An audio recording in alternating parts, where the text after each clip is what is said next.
Before the Britishers came to India in 16th century, India's GDP was highest in the world, maybe around 35 to 36%. That was possible because India had a very robust education system. We had Gurukul system, and we had developed our own knowledge system, our own wisdom.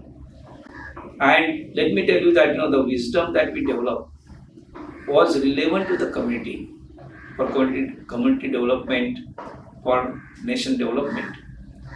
And this system, which was created maybe around 9,000 years ago, there's a gradual growth happened from 9,000 to 2,500 BCE. And around 2,500 BCE, the entire Indian wisdom was perfected by the Harappan civilization people. And then that knowledge dispersed almost all over South Asia and even beyond. Because we do find the traces of Indian knowledge system in Southeast Asia and even beyond that. So we know that it was very, very useful knowledge system that we had created, the world had adopted. But unfortunately, the Britishers had realized that this is a very, very important system, and if they are to rule these people, then this system has to be discontinued. And therefore, intentionally, they discarded our education system, and they imposed on us the colonial or the European education system, in which there was no scope for maybe thinking for new development.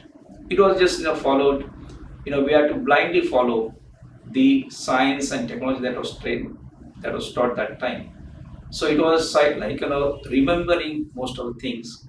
There was very little scope for the thinking in that system. So that system, even after our independence, we have been following blindly without realizing its negative impact. So now the government has realized the importance of this, and they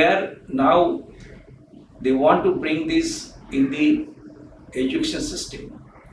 The new education policy 2020 developed by the government of India. Now this is so important.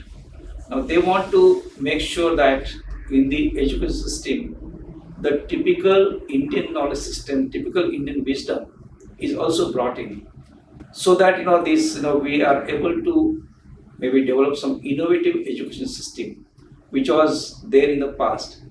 And we know that this Indian knowledge system or Indian wisdom was taught at world's earliest universities which developed in India, like Takshila University or Nalanda University, Vikramshila University. Students from different countries. The records suggest that maybe from 40 different countries, students used to come here to learn about Indian knowledge system, because that system was so robust and relevant. So the entire world had realized the importance of that. So the Nalanda University used to get students, teachers from different parts of the world. So because that system was effective, and now the government wants to maybe revive that system. And this is a very, very, very important initiative. It is always said that if you want to develop, then you have to develop your proper education system. If you want to destroy any country, it is said that you just lower the status of the education and that country will die automatically. So now, since this is a very important system that we have, that should be brought in in the education system. And once it is maybe synthesized with the modern knowledge system, I'm sure that we will be able to come up with a very innovative education policy in the world. And I'm sure that again, India will attract students from different parts of the world. There will be much greater demand for the teachers, researchers working on Indian knowledge system. So we have to promote this particular field now. Now, as far as the ancient knowledge system is concerned, we have plethora of information, sources available. We have a lot of Sanskrit literature available, classical literature we have, and those information are full of Indian knowledge system. So we know there is a need to dig out information from that and develop the system. So that is one part of the source that we have available in the country. The other source, which is perhaps according to me, is the most important source, and that source is the archaeological source. In fact, I am an archaeologist, and I have excavated a number of archaeological sites, and we have generated so much data from different sites, from different parts of the country. That data is now available, and that data can be shown, in fact, to the people that this is the actual evidence about the presence of ancient Indian knowledge system in the country, and people will be convinced of about that. So the data indicate that maybe around 9,000 years ago, when people began to settle at one place, they developed the basic technologies, basic sciences, and then of course now we see that whatever research we have done, that indicates that this knowledge system was created, developed by the indigenous people. The DNA research that we did at the site of Bharatiya, that clearly indicated that maybe around 12,000 years ago, the distinct South Asian ancestry emerged. And of course, right from the beginning of the settled life, of course, we develop contact with different parts of the world. So there was a lot of movement happening, between India and the outside world. And a lot of people were moving, in fact, between India and outside. So a lot of mixing was happening. Ideas were flowing, from India to outside, from outside to India. That is how, we were able to come up with this perfect system. So there is a very strong evidence about that the system was developed by the indigenous people. But also what we have is that, there is a gradual growth of the technology or the wisdom system. In the beginning of settled life, very primitive technology was developed, primitive science was developed, and from 9,000 to almost 5,000 years, for 4,000 years, the science and technology was gradually growing in the country. And the Harappan people who developed from culture to civilization, who developed the cities and towns, they made full use of this system. And they have shown to the world that by adopting the system, it is possible to develop culture into civilization. That is what they did. And they perfected most of the sciences and technologies that were in use. And today, in fact, that we are following in different parts of Asia, mostly South Asia, we are still following the typical Indian knowledge system, typical Indian wisdom today. There are a lot of communities in India, or I can say South Asia, who are still dependent entirely for their subsistence on the ancient knowledge system. For example, we have potters even today. The potters are using the same old technology which was developed, perfected by the Harappans. They are using wheels.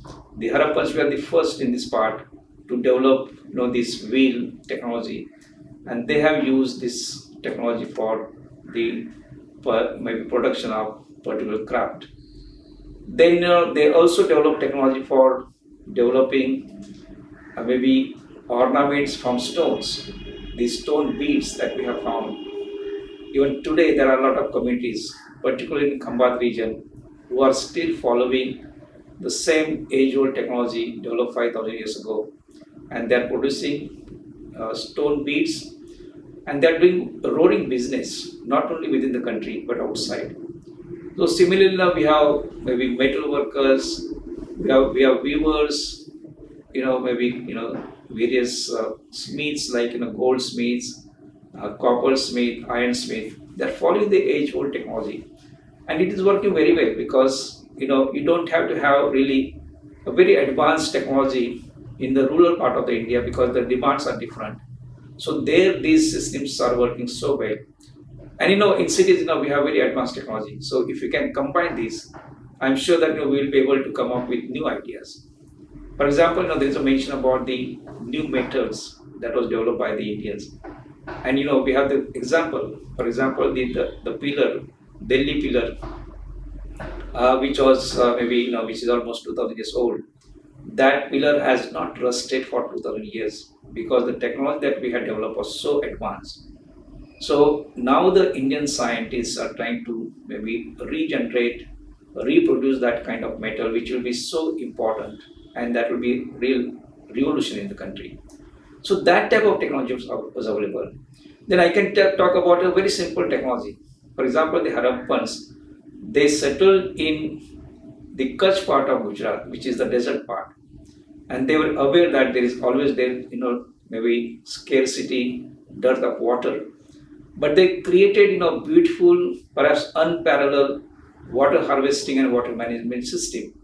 And we have excavated that system at the site of Dholavira, which is located in Kutch part of Gujarat. And Dholavira was one of the important 5 Harappan cities. Recently, that Dholavira site has been declared as the World Heritage Site because of the scientific evidence that site has produced. So we have actually excavated this data. We have excavated evidence about the stone working, about the metal working, about the terracotta manufacturing, etc. So we have data available with us. All of us have worked very systematically in reconstructing the ancient technology. So that technology can be put to use even today. At Dholavira, the system that they created is so balanced and so perfect.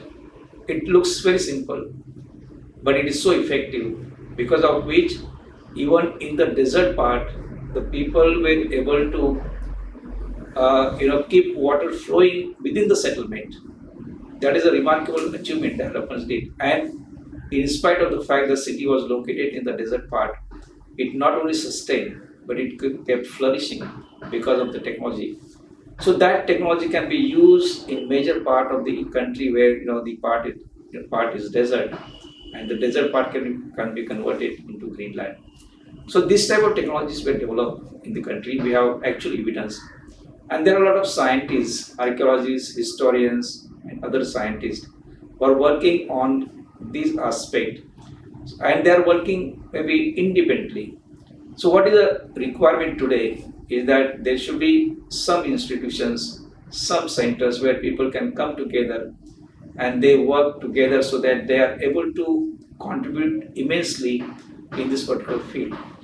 So we don't have, we have no dearth of the, fine brains. We have fine brains in the country, but there's a need to maybe, get this brain properly channelized. And the institute like Vishma Indic, studies, they can take lead in this particular direction, and they can start working in this particular field. They are already working in this field, and I'm happy that they are spreading their maybe the efforts that they are doing, not only within the country but even outside the country also. So let's support these type of centers. Let's come together and work together. Unless we show a teamwork, perhaps we will not be able to come up with maybe a solid knowledge which can be used in fact in the country and outside. So this is a very, very important effort. Now the government has also realized the importance of education system, the ancient education system, and they have decided in the new policy NEP 2020, they have made it very clear that this ancient knowledge system or Indian knowledge system or indigenous knowledge system or wisdom that should be now integrated into the modern knowledge system. So, there is a tremendous efforts being made by UGC, NCRT in this particular direction, and I'm sure that maybe within a year or two, this new education policy will be implemented, and there will be integration of the modern science and the ancient science, and I'm sure that India will be able to again come up with new innovative education system, and that education system will certainly will dominate the world scenario, and we will again be the world leaders in this particular respect. India was one world leader, but because of maybe some political events, somehow we're pushed back. But and we have capacity to bounce back, so we will certainly bounce back and come up with this. There is a lot of demand. There will be a lot of demand for the maybe for the professionals, for the teachers in this particular field, in the knowledge system, ancient knowledge system, and the systematic efforts needs to be done in this particular direction. The schools will require teachers to teach this subject. The colleges will require, universities will require, maybe education institutions or research institutions. They also will require, and there will be certain, once the system is successful, a lot of countries outside India will try to emulate the system, and there will be greater demand for the maybe trained Indian scholars in this particular field outside India also. Even maybe business, maybe some professionals can develop maybe new. There's a need in fact to revive our ancient craft and education system. So maybe we'll need a lot of people in this particular direction. So we need a lot of people work in this particular field. So in that respect also we have to make some efforts. This once it is brought in education system, automatically we will be able to produce a lot of scholars, a lot of teachers in this particular field, and they will certainly make sure that the demand is made. So we have to really make sure that we help countries, some institutions like Bhishma Indic schools, to come up with innovative ideas, and we have to support them to make sure that these ideas, this system is dispersed not only in South Asia but beyond that also. Now the book that I have written is mostly deals with the origin and development of the Indian knowledge system, and in this book I have incorporated mostly the archaeological data, because the literary data is known. We have to tap that and we have to make use of that. But now we have a lot of archaeological data. We have reconstructed ancient technologies also in different fields. That data is available. So that data can be used now. And if you want to convince the people, you have to show the actual data, actual evidence. So this book contains evidence about the origin and development of the basic science and technology in the country. And we have given the examples. And I believe that the Harappans were the founders of Indian knowledge system. Maybe the science, the Indian knowledge system was perfected by the Harappans, and without any change, it has continued till today without any change for 5,000 years. So you can imagine now what was the system that they created. They created a system which was so relevant to the society, and that has continued because of the relevance of this system. And a lot of people in South Asia are using that. So we study them, we document their technology, their methodology, their maybe developments, and that also can be used for the reconstruction purpose. So that is a need of the hour. We need to do that also. So through this book, people will be able to understand about the roots of the Indian knowledge system, how it was gradually developed over the years. They will come to know India has produced a number of well-known scientists in different fields. Everybody knows about that. And these people have done pioneer work, pioneer research in different fields. So that needs to be really followed. The system that was created maybe during the Harappan times, that has been transmitted from generation to generation till modern times because of the very strong oral tradition. And it was taught in the world's earliest universities like Taxila, Nalanda, Vikramshila, etc. So, we have potential in the country that needs to be tapped, and this can be developed, this can be done combinedly in collaboration, and therefore, we have to come up with these type of centers. And I would like to congratulate the Indic, Bhishma Indic School for taking this initiative. I'm sure that they will rope in number of different institutions within the country and outside. They should spread all over the world, not confined to India only. Should spread all over the world. And in that respect, we all have to come together and support these type of activities in the country.